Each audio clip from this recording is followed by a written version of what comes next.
देखिए ये जो सवाल है हम इसको दो तरीके से कर सकते हैं, ए से डी की तरफ जाते हुए भी और डी से ए की तरफ जाते हुए भी।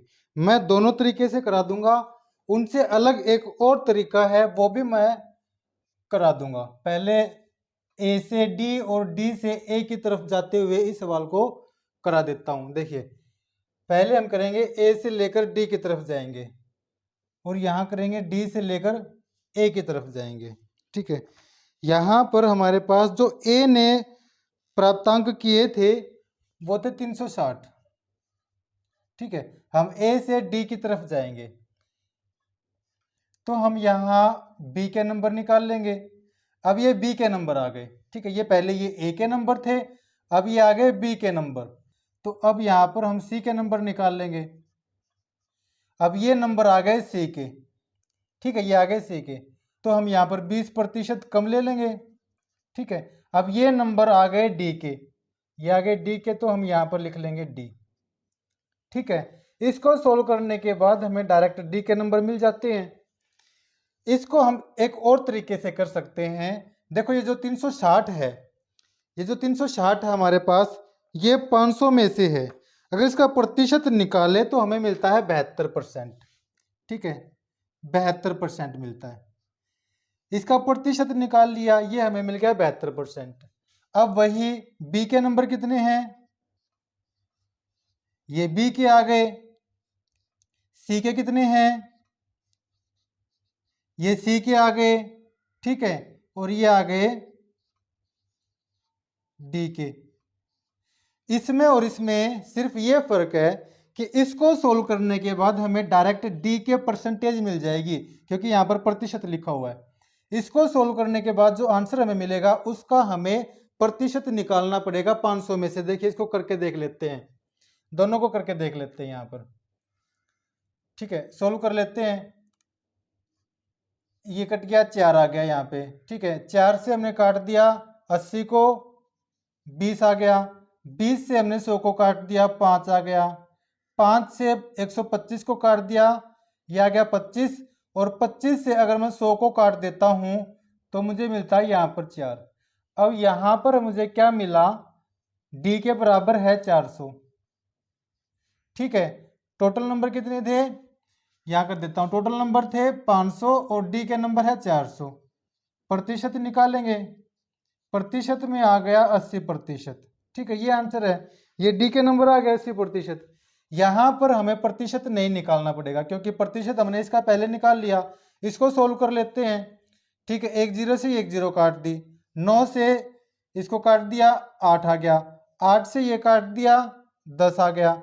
10 से इस 10 को काट देते हैं। ठीक है, और इसको काट देंगे हम 25 से, यहाँ आएगा 5 और यहाँ आएगा 4।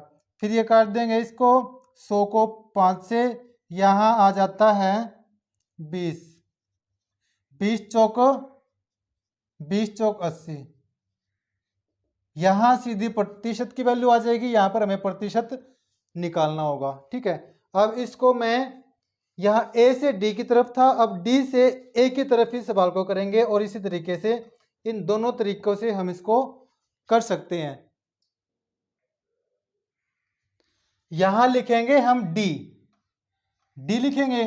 अब डी के बाद सी के कितने नंबर हैं, डी से 20% वो कम है, 20% कम है तो हम ऐसे लिख लेंगे। ठीक है, ये हो गए सी के नंबर। अब सी के नंबर और बी के नंबर के साथ क्या संबंध है कि बी को सी से 25% ज़्यादा मिलते हैं, इससे 25% ज़्यादा मिलते हैं। ठीक है, 125 हो गया, 125/100। अब ए में और बी में क्या संबंध है, ये तो बी के नंबर आ गए इतने। अब जो ए के नंबर हैं वो बी से 10% कम है, 90/100। ये आ गए ए के नंबर जो कि हमारे पास 360 है। ठीक है, अगर मैं प्रतिशत निकाल कर डायरेक्ट लिख दूं, जैसे 360 की जगह पर 72 लिखा था, क्योंकि 360 जो 500 में से 72% होता है। ठीक है, बाकी सब सेम कर देता हूं मैं।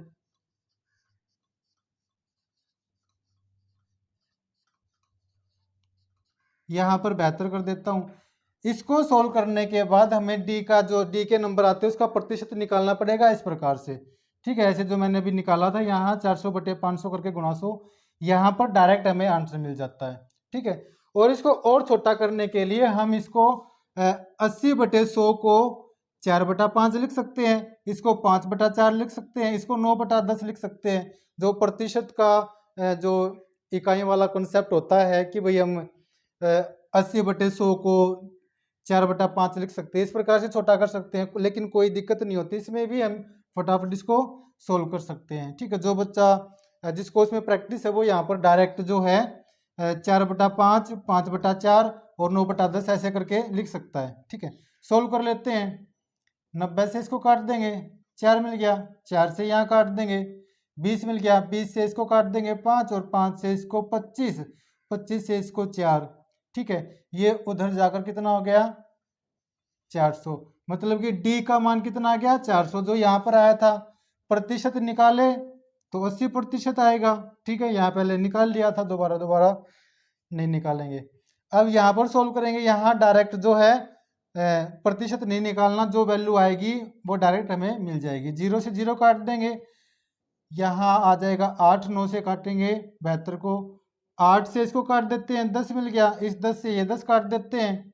ठीक है, फिर ये 25 से काटेंगे तो 5 और यहाँ 4। ठीक है, फिर 5 से 100 को काट देंगे 20, 20 चौक 80, 80% आ गया। दोनों तरीके से कर सकते हैं इसको।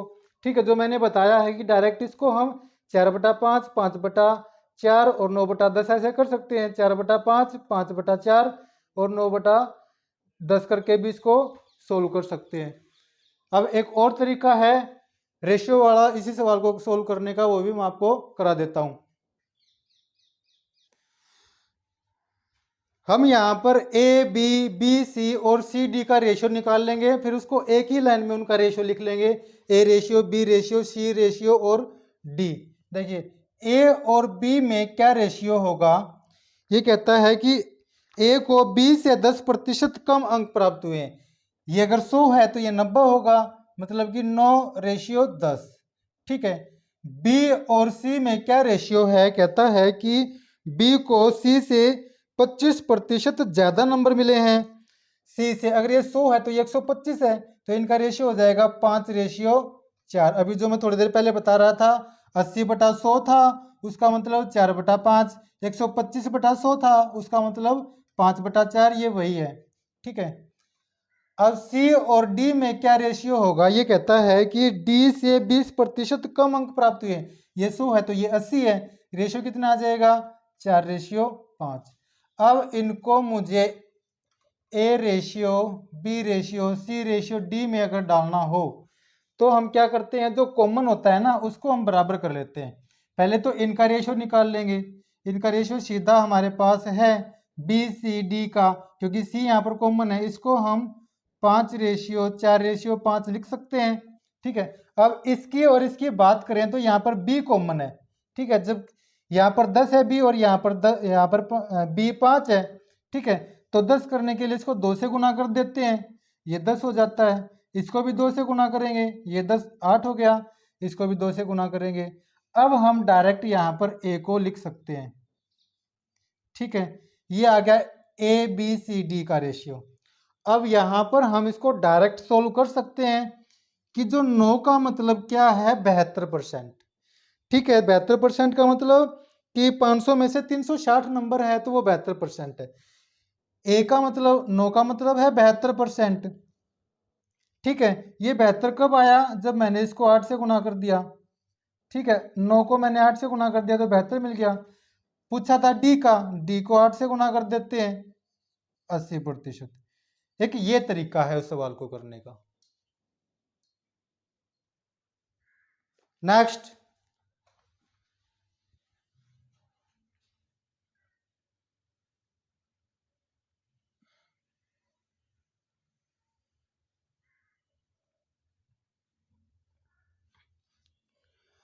अगर ए की इनकम का 10%, तो इसको मैं डायरेक्ट ये लिख सकता हूँ, प्रतिशत का निशान लगाने की जरूरत नहीं है, मैंने पहले जो पार्ट है इनके उनमें बताया हुआ है। ये किसके बराबर है, बी की इनकम का 15%, बी की इनकम का 15%। ये किसके बराबर है, सी की इनकम का 20%। 20%। अब इन दोनों में से अगर मुझे ए और बी का अनुपात लेना हो तो मैंने पहले जो पार्ट है इसके उसमें बताया हुआ है, रेशियो वाली जो वीडियो थी, कि बी के नीचे तो आएगा ये 10 और ए के नीचे आएगा ये 15। ठीक है, अब इसमें से मुझे बी और सी का रेशियो लेना हो तो बी के नीचे तो आएगा 20 और सी के नीचे आएगा ये 15।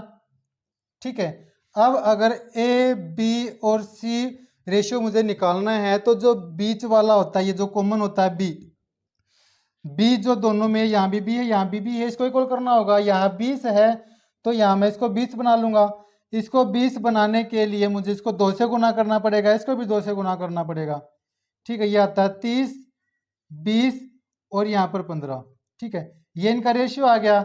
इसको मैं और छोटा कर सकता हूँ 5 से काट करके, ये 6, 4 और 3। ठीक है, इनका जोड़ आता है मेरे पास 13। ठीक है, और इसने कहा कि इनका योग है 78,000। 78,000 कब आता है? जब मैं इस 13 को 6,000 से गुना कर देता हूं। 13 6 78।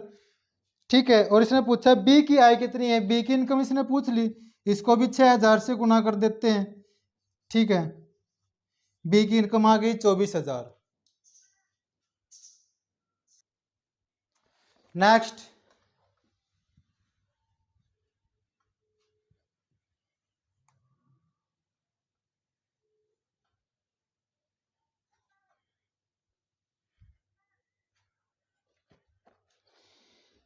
ए की इनकम का 5%, बी की इनकम का 15% इसने दे रखा है।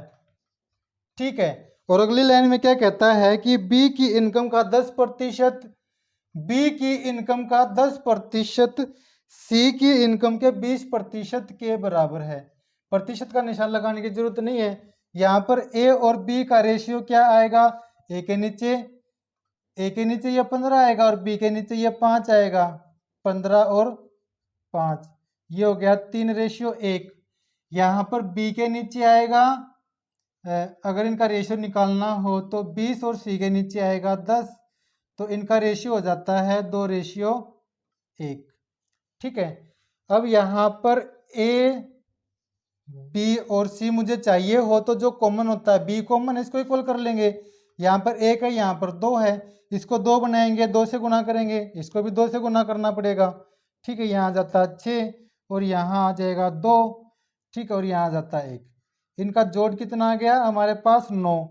ठीक है, ये कहता है कि बी की इनकम जो है वो है 8,000। बी की इनकम 8,000 कब आती है? जब मैं इसको 4,000 से गुना कर देता हूँ। इसने सभी का योग पूछा है, सभी की जो है इनकम पूछी है, तो इसको भी मैं 4,000 से गुना कर दूंगा ताकि सभी की इनकम आ जाए। सभी की इनकम आ जाती है 36,000।